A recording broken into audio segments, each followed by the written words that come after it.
Nerf blaster that, so the first blaster I just picked out of the pile, you can kind of see a glimpse of it, kind of, is this. This is the, like the new upgraded Big Bad Bow. I forgot the name of it, but it's from the Nerf Strike, I want to say Elite series? It was the Flaming Bow or something like that? Or Flaming Strike? I don't know. But it had 3 missiles, 3 mini missiles, or arrows, or whatever you call them. They're just giant foam missiles, mini missiles that had fins on them that were orange. 2 in here, 1 in the barrel. The way it works is you kind of pull this back, let go, and it like flings this mini missile of some sorts. The reason why I brought this back is I figured this would have some pretty good modding potential. Maybe I could extend this so this part could actually go a lot further, like an actual bow. And probably upgrade the plunger in here, maybe take out the AR and throw in some PVC of some sort. The main intention of bringing this back. Or, the secondary intention, why not? Just because it looks pretty cool by itself, and the paint job doesn't look too childish, in a sense. Next up is a very old retro. Airzone, I think this is the Airzone, God, this is a long time ago, but this is the Airzone Toys R Us brand blaster, I guess. But it's pretty much it was like the Busby Rapid Fire Tech blasters where they had shells and magazines for the shells. And the idea was you had like a magazine in here.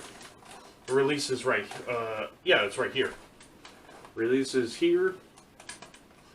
And basically all you do is pull this back, load the magazine with the shells in there. Usually holds about 4 to 5 on the magazine part. I have no idea where I put the magazine, but it's somewhere in the box that I had brought up from, or brought down from New York. I guess I'll get into that in a later video. But anyway, this was one of my favorite blasters back many years ago when I bought it. It featured some sort of cosmetic rail on the top. It was very uncomfortable to hold because it kind of looks like I have some sort of problem with my arm when I try to hold it like this.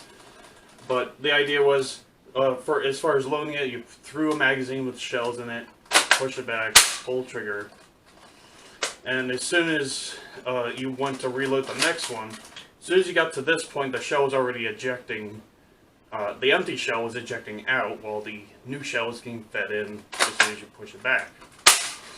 And honestly, I probably will keep this just for the sake of doing some testing with 3D printed shells. I'll put that one aside.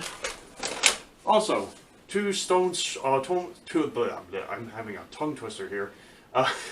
These are 2 Stonewall shields. One I got from a friend, and another one that I had.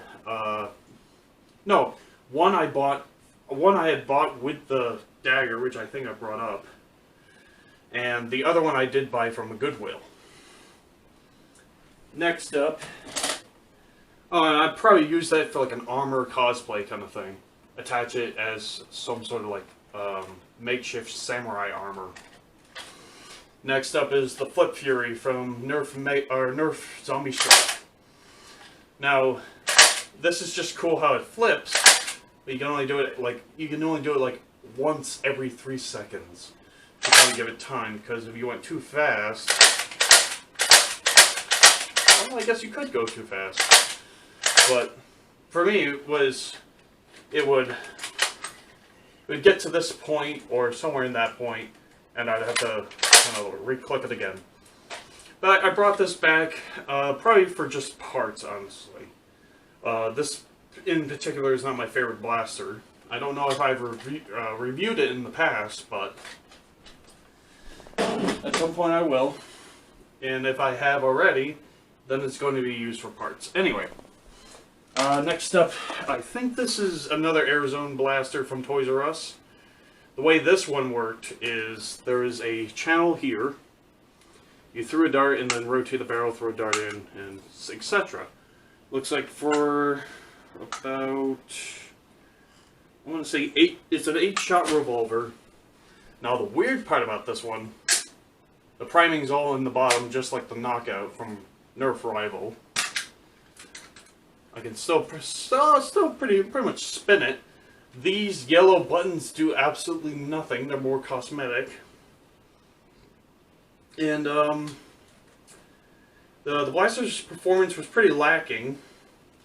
I would honestly want to try and tinker or modify this if I could. Next up is the Nerf Mega Thunderbow. I just love it because it's a bow and I like bows. Let's see here. As far as I know, this still works. Although, most of these blasters have been in my dad's garage for quite some time. So, it's gonna either take some of these blasters might take a while for me to remember their names, or remember what the purpose of them were for. But I just love bows, and I just loved this back when I just adored it, until I realized that its accuracy is kind of lacking at some points. So I'd probably use that as a prop in a movie, or honestly just,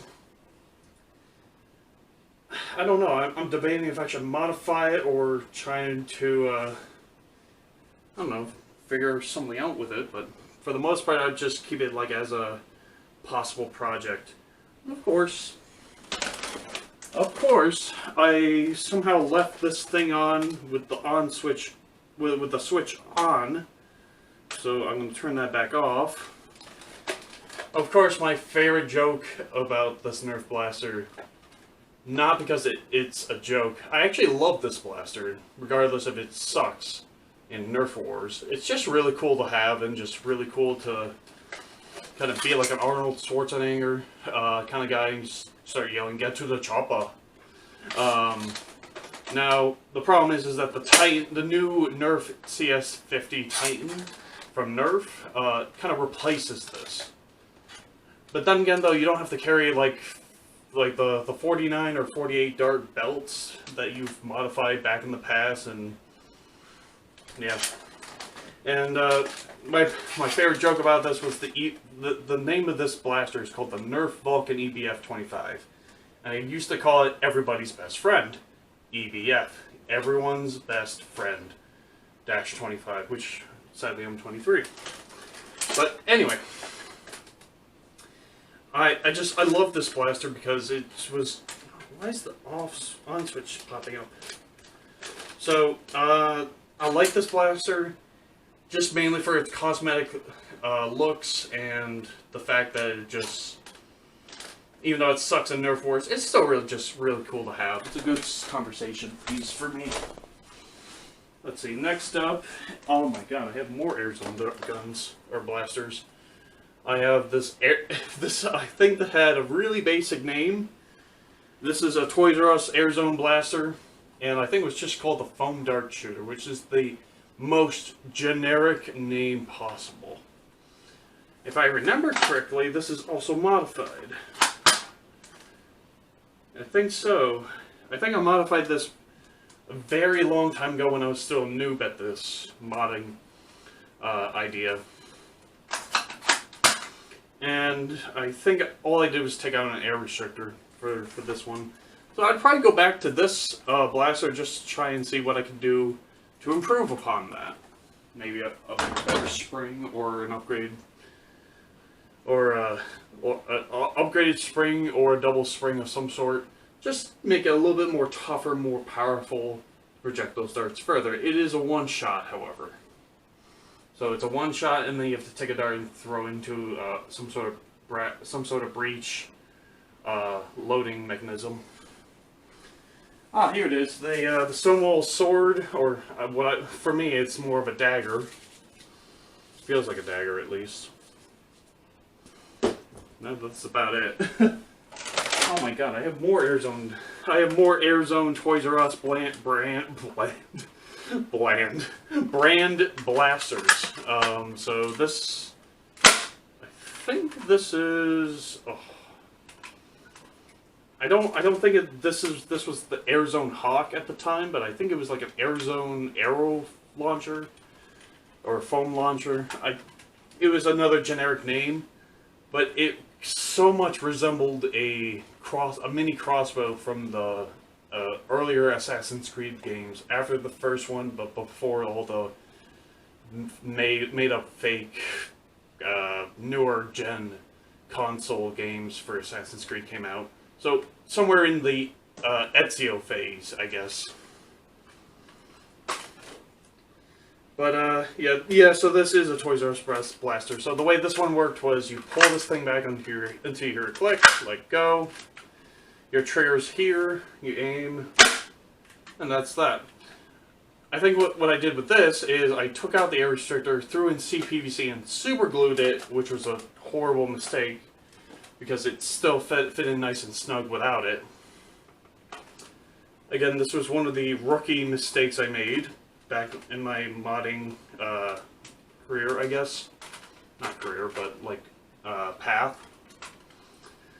I guess what I would probably do with this blaster is try and like re-PVC it, if that makes sense. Like put more CPVC onto it or an extender so it can just have a little bit more power, or a little bit more, not power, but like more things to work with. Or just keep it, honestly. Oh, what's next? This tiny little guy, the Nerf Strike. Have no idea what was the purpose of this blaster when they thought of it, other than being a cheap little pistol that could hold, looks like one dart and nothing in the ammo capacity. Sight looks pretty basic. And honestly, I'd probably just honestly donate this, honestly. Put this over here with the donate pile. Alright, next up, looks like a Teenage Mutant Ninja Turtles, I think this is Leonardo's katana of some sort. I always take out the ring because it just feels more natural. But then again, though, this kind of gives it a more cosmetic look. I'll give you a little zoom in here.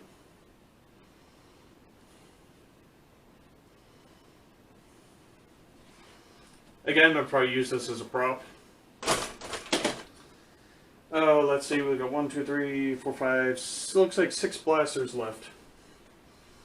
Next up is the Doomsland 2169 Vagabond. So I love this blaster even more at the time because it was a pump action. It felt almost like a shotgun with a revolver. But honestly, I feel like I would want to. It's not modified, so being that it's not modified, I would probably want to modify it anyway. Make a tougher spring. It kind of reminds me that, I don't know, does it have the same properties as a hammer shot? I don't think this has the same properties of hammer shot. It just makes me think of it because of the clear plastic, being able to see what's inside. But my first guess was a hammer shot. The second guess is probably like a more complicated system than that. So the majority of these blasters I'm going to probably end up keeping. There are going to be a few of these blasters I'm probably going to end up either donating to charity or the Salvation Army. Next up, I don't know why this has a tag on here. From an old Nerf war I used to go to. I think it was the one in Conklin, actually, in New York, about like 5, 6 years ago. But this is the Nerf Barrel Break 8IX2. So this came with some sort of like dart holder, holds like 8 darts, and so you just kind of whip it out while pulling this lever here.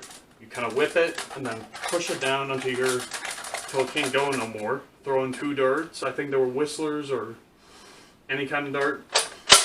Do that and pull one slightly for one or pull hard for both. Pretty much act like a single or double shot sawed-off shotgun.